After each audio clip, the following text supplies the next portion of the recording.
Hi everybody, Dan Illman, Matt Bernier for Weekend Wrap, taking a look back at last Saturday's Grade 1 $500,000 Gold Cup at Santa Anita. They break from the gate. Keep an eye on the number 1 American Freedom. He's going to break out.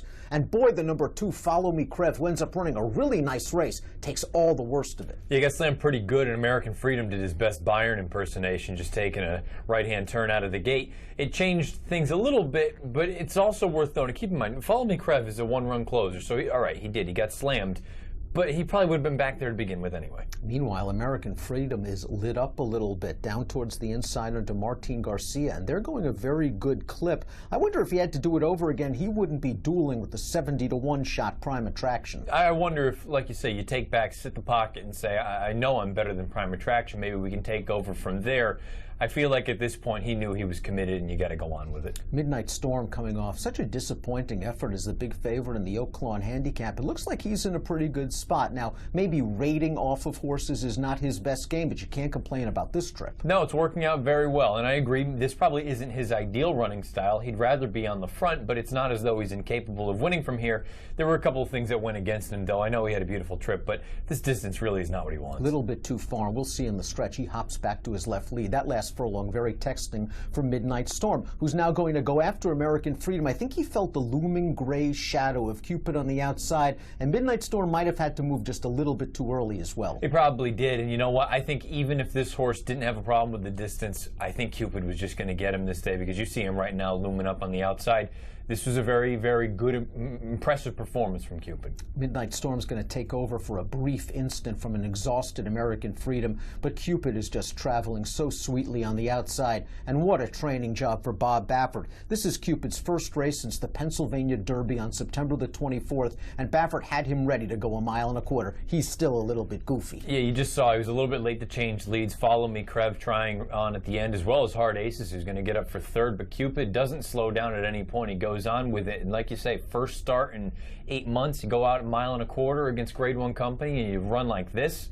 Very impressive. By Super Stallion Tappet. He is the 4th stakes winner, 3rd graded out of this Damn Pretty and Smart. The others Grade 3 stakes winners, Hart Ashley and Ashley's Kitty. Cupid, a 107 Beyer speed figure for his first start as a 4-year-old. You've always felt that this is a horse, if he ever just grows into himself emotionally and physically and puts it all together, he can be a major horse. And the way Baffert's talking about his summer engagements, they think he could be a major horse. Yeah, because it sounds like Baffert just immediately said, we're keeping him away from Arrowgate. So wherever Arrowgate goes, this horse goes the opposite direction. I think you would agree, too. This horse has always shown that there's talent there. It's just a matter of him behaving himself and figuring things out. You know, and initially I looked at it and said, okay, he can sit. It's nice that he wasn't throwing a fit. You saw him late with the lead change, and I still don't know that I learned a ton about him. I know that he's brilliant. He never took any dirt in his face at any point. I want to know what happens if he's in amongst horses. Is he going to throw a fit, or is he going to act like this? If he acts like this, this is a major Grade 1 threat going forward.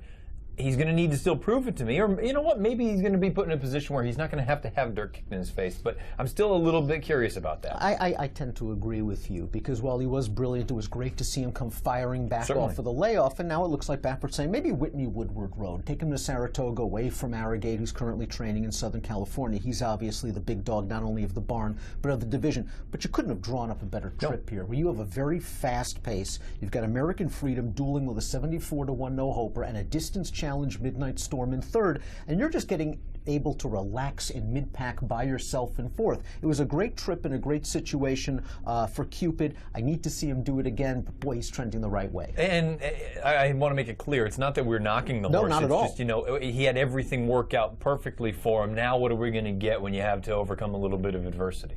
Follow Me Krev, trainer Vladimir Serin, was outraged after the race. He felt he was double-teamed by Baffert. American Freedom came out, and you saw Follow Me Krev be pinched very badly at the start, but he also then got a very fast pace at a distance that he appreciates. He ran really well to be second. I'm sure they will continue down the road with Follow Me Krev. I just wonder if this is the best he can do. I think so, and you know what, a 103, maybe there are going to be instances down the road where a 103 Beyer is good enough to win. I can understand initially when you see your horse get absolutely smashed out of the gate that you're going to be a little bit upset. Let's call a spade. He wasn't lit up at any point. He was actually quite calm, the horse. He never freaked out. And he was going to be back there anyway. And like you say, he got a beautiful setup, all things considered. Other than that, I think if anyone should have been upset, it probably would have been Baffert, because guess what? American Freedom, he was lit up early on. Let's talk about where Baffert goes from here with American Freedom, because this horse, he obviously ran so well as a 3-year-old, second to Arrogate in the Travers. He came back. He did not do much running at Churchill Downs. We were easily able to say, wettish track, doesn't like Churchill to begin with, fine, we'll give him that race off the layoff. Here, can you simply say, hot pace, dueled into defeat, he's better when he has a target. Can you give him another race? Because he was done at the quarter pole. I think you can make the excuses and say that, you know what, it was a fast pace, he slammed out of the gate, or he slammed someone else out of the gate, maybe he didn't want to go that far off of a poor effort at Churchill. The problem is, and Jonathan Kinchin alluded to it, this is the kind of horse that he's going to get bet no matter what. That's right. So you have excuses here, and I believe that you've got excuses, but he's going to come back at what, 3-1? He was grossly overbet in this race. That might have been the underlay of the weekend. This is a terrible price on this horse.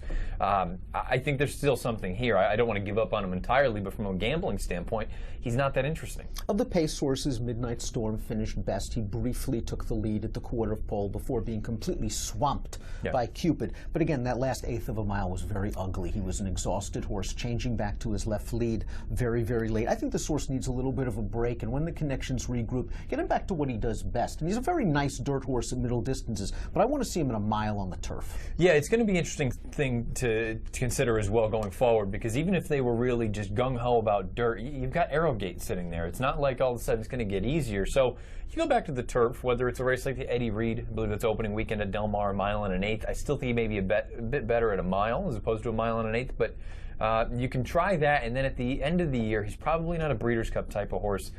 Who's to say you don't pick some other spots? And I also wonder, too, down the road, why not a race like the Cigar Mile if you really wanted to? I was just going to bring that up. I thought that would fit Midnight Storm right to a T. We'll quickly touch upon Hard Aces, who we saw rally for third. He kind of picked up the pieces in this race. The pace was really fast. The race was run to suit Hard Aces, but it's nice to see that he's back in good form. This is the horse that there's that race at Del Mar, the mile-and-a-half race. Yeah, I think they've got to be. Yeah, I think they've got to be thrilled with this result. I personally would have waited to run him in the Brooklyn, but I look. How can I argue with third place in a $500,000 race?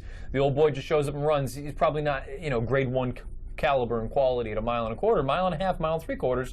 Why not? But it was a big weekend for Baffert. A couple of graded stakes wins. Dancing Candy scored at Lone Star Park on Sunday. Cupid, great training job. Off the bench, wins a grade 1 stakes race at a mile and a quarter. Cupid takes the Gold Cup with a 107 buyer.